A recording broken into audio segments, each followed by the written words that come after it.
Hi, welcome to another episode of Simply Violin. That gorgeous creature that you just saw was my dog Sila.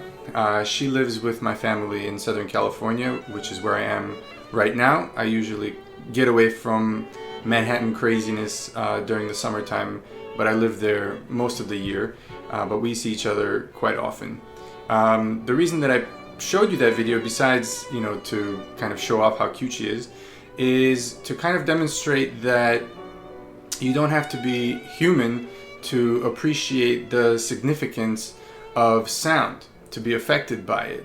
In music, it's my feeling that the core of what moves people is the sound. And I think that sometimes as musicians and as instrumentalists, we kind of overlook the importance of understanding how to produce that sound. I think that in the last 100 years or so, maybe even further than that, since Paganini's day, so much emphasis has been put on technical proficiency and this virtuoso thing, and so much of technique is left hand heavy.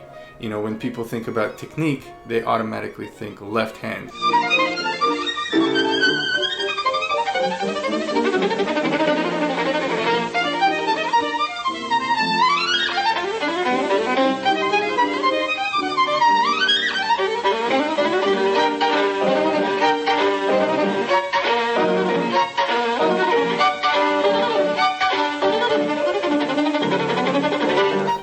But the truth is that unless the right hand knows what it's doing, unless the sound is as it should be, none of the things that you do with your left hand are going to be of any importance, because no one will hear it or people just won't feel it, because music has to be felt. And the core of that is the sound, which is why today's episode I'm going to be focusing on sound on the violin, how it's produced, and how to produce the optimum sound on the violin, and really how to understand how to make the best sound, not just to sort of imagine it or to feel it, but to be able to put it into words. So we'll start off by kind of asking the question, how is sound produced? And this is something I ask often at masterclasses or when I have new students, and you'd be surprised how many times people don't quite know what I'm asking. What do you mean, how is sound produced? I mean, you just make the sound. And I know to some of you it might sound kind of silly, but you'd be surprised how many people haven't really thought about it. So at the very fundamental level, of course, sound is produced by the hair on the bow making contact with the string. That's the basic premise. Now, some of you probably know what kind of hair is on this bow. It's horsetail hair. But I'm the kind of person who likes to understand things a little, deeper than just the superficial. So I wondered why. Why is it horsetail hair? Why isn't it, donkey hair or giraffe tail hair or human hair? Sometimes you're walking down the street and you see a woman with extremely long hair and you think to yourself, that could easily be bow hair.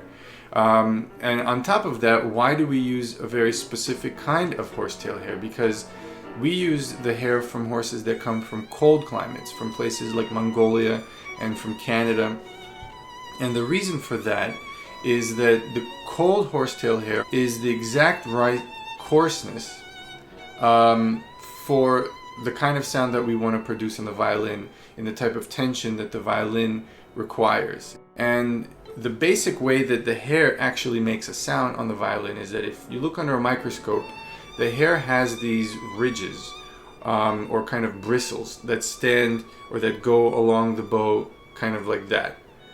And what these ridges do is that they latch onto the string one by one, and each one plucks the string. And when you put many, many of them in a row, you end up getting a continuous sound. And that's how the sound is produced. Now, knowing this, we'll sort of determine what parameters we set in order to produce the optimum sound, and to really understand how the sound works and what we have to do technically in order to get the sounds that we want. Because once we know how to do it, then we can sort of determine, well, what kind of sound do we want for a particular spot, a piece, or a particular genre of music. So we'll start from the very beginning. I'll give you 5, in my opinion, there are 5 basic elements, crucial elements, or 5 steps that has to be in place in order for the sound on the violin to be at its optimum. And the first one, and these are in no particular order, the first one is straight bow. Many of you probably have heard that or have said that. Now, straight bow means parallel with the bridge or perpendicular with the string. That's basically what it means. And the reason for this has to do with those ridges, the little bristles on the hair, because they are standing up vertically like this along the hair. In order for them to be most effective, they have to latch onto the string at a perpendicular angle. Because if they come at the side, then they're latching on from the side, and they're going to be weaker from that, and so therefore your sound is going to be less focused, and you can kind of hear. That's a straight bow. Now if I go crooked, it's much less focused, and that's not magic. That's just understanding how it works. The next thing, number 2, is flat hair. And flat hair basically means that you use all of your hair, not playing on the side where you use part of your hair. And that's sort of, common sense. The more hair you have on the string, the more contact you're making with the string, the more of those bristles are latching onto the string, the more sound you're able to get. And this is important to note in those instances where you don't want to have the most sound. At that point you can say, okay, the most sound you get when you have flat hair, if I tune it on the side, I'll get less sound, because sometimes you want less sound. So that's number 2. Now the next 2 are kind of related. They're intertwined. They're sort of 2 sides of one coin. And that is bow pressure, or how much weight you put on the string with the bow, and bow speed. These 2 elements are relative.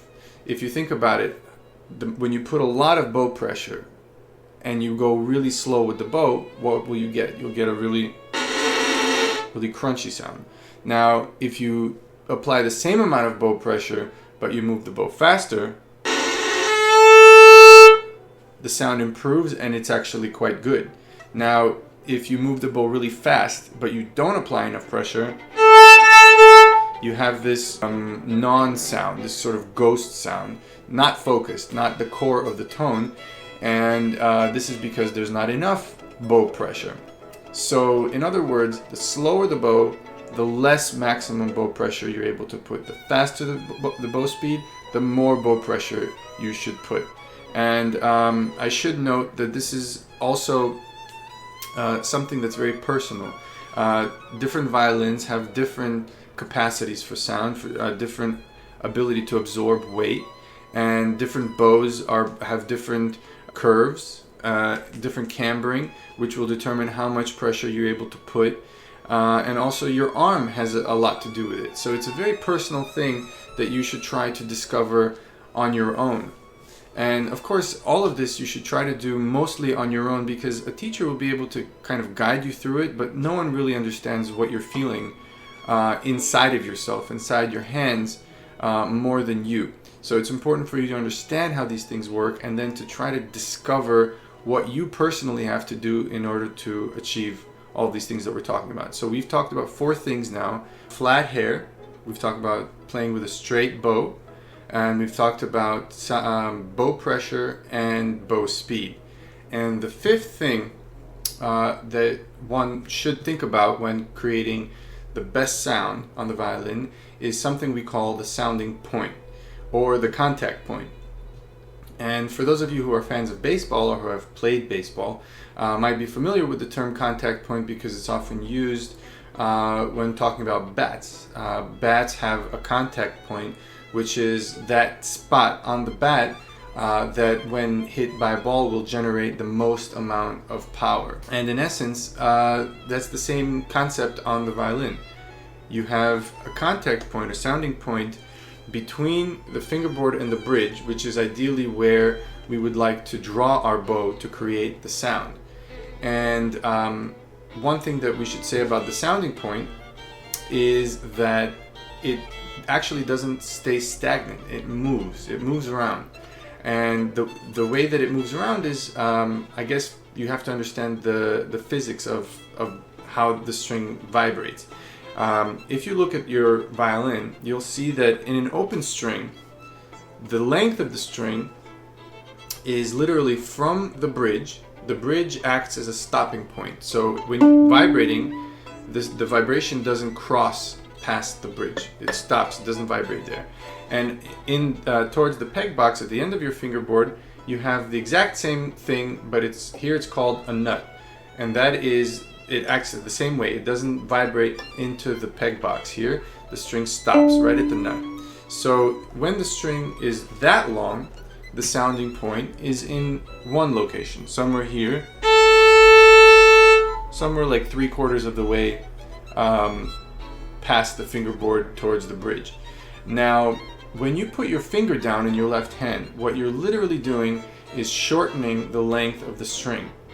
And the shorter the string becomes, the more resistant it becomes to bow pressure, which means that in order to create the same amount of sound, we have to apply more bow pressure, which means we have to go away from the center point of the string and closer to the bridge, where it's more resistant and can absorb more weight. So it's quite subtle. You're not going to notice a big difference. You're not going to notice a huge difference from open string to first position, to the first finger rather. But if you stay in the same position and you go all the way up here, and I'm not trying to make an ugly sound, it's just because it's too far away from the sounding point, so the pitch begins to be affected. Now if I play the same thing, it's evidently much more vibrant, which is the goal. And I just mentioned that the pitch is affected, and it's very important to understand this principle of a sounding point, because so many times you see musicians and students and professionals alike dealing with intonation. Intonation is such a killer part of playing on the violin or on any stringed instrument that doesn't have frets like a guitar. And so you really need all the help you can get. And if you're playing in the wrong sounding point and you're playing something with your left hand and you hear that the pitch is wrong, pitch is off, and you don't know about the sounding point, then you're going to try to fix the intonation with your left hand. And that's too bad, because the intonation in your left hand could be perfectly right on, but because you're in the wrong sounding point, the intonation dips down, it goes flat. So it's very important that when you're playing out of tune, that you understand whether it's your left hand or maybe you need to adjust your bow. And this is one of those instances where knowledge really is power, to be able to practice in an informed fashion, so that when you hear something's off, when you hear that something is not sounding the right way, you don't just kind of throw the violin down in frustration and say, I'm just a terrible violinist. But you listen to it and you figure out exactly what doesn't sound right and what adjustments can I make in order to make it sound the way that I imagine it in my mind. And it's really quite that simple. It's simply violin. You just have to understand these 5 basic principles, and everything is sort of shaped around that. All the various colors that you hear, at least in terms of the bow, really rely on those 5 principles.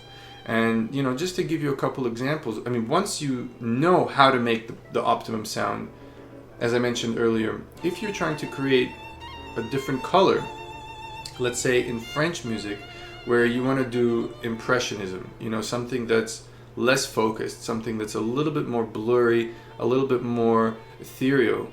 So if you create a focused sound with flat hair in the right sounding point, so let's say if I start the beginning of the Debussy Sonata, so this is going to be in a focused, like, optimum sound. So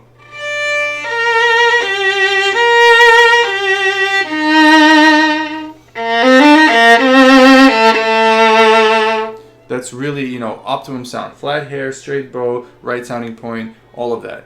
But that might not be the right color that I want. Maybe I want something that sounds a little bit less, you know, Brahmsian and a little bit more sort of French Impressionism. And in my mind, in accordance with that style of artwork where it's not so direct and in your face, I would create a more lighter color. So maybe I would turn the bow on the side, and maybe I would use a little bit less bow pressure, or maybe a little bit faster bow, so the sound is less focused.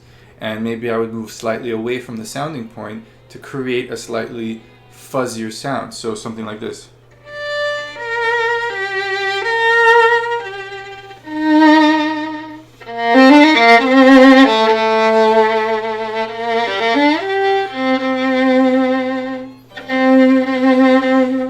So it's that kind of sound. And so understanding those things, you know, when you hear a great violinist do something really magical, it's very easy to just say, oh, he's great, he's so talented.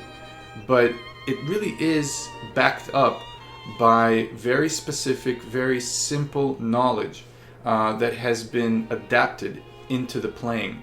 And then it's up to the person to determine which roads to take. And the last thing I want to say after all of this kind of technical talk is that, you know, you might be thinking, oh, that's so basic, that's for kids.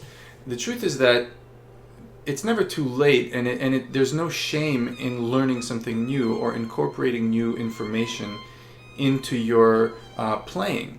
And, you know, I went to school at Manhattan. I did my bachelor at Manhattan School of Music, where I studied with Pinka Zuckerman and Patty Kopek.